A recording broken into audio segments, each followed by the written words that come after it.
What awesome senior prank did you pull in high school? When I was a senior in high school, several of my friends and I decided to fill up our school security office with balloons.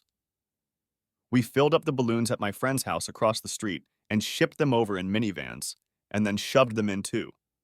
The office through a window we propped open during the day. A couple of us were on the way out of the neighborhood, carrying a shipment of balloons when we get stopped by a car blocking the path and a floodlight in our faces.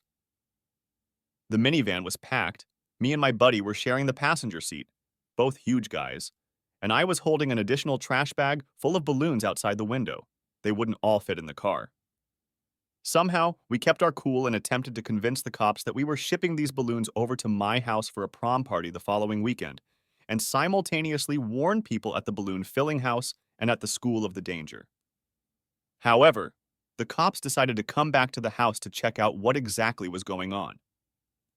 He arrived at the house to find just one guy left there. It was his house, who immediately broke down and told him everything. So now, three of my friends and I are being escorted back to the school to get all the balloons out of our security office. The office is about 100 square feet, and it is already completely filled 6 feet high with balloons. We end up having to take out keys and pop each individual balloon. We also had loaded up about a third of the balloons with glitter, so when we popped them, the glitter would explode in our faces.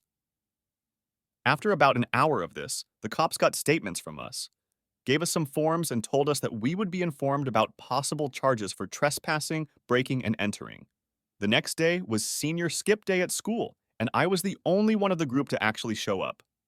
Sure enough, that morning I was called to the security office and greeted by my principal and a few security officers.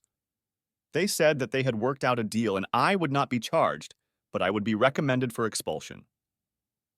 I went to the best magnet school in the country, and expulsion would devastate my record, not to mention the fact that I would lose a valuable diploma from a respected school. After about 5 minutes of poker faces, they all burst out laughing. Turns out the cops knew one of the security officers and had told them to troll me. Apparently, school administrators and cops sometimes do have a sense of humor. Unfortunately, I was the only one in school to receive the trolling, but damn, they got me good.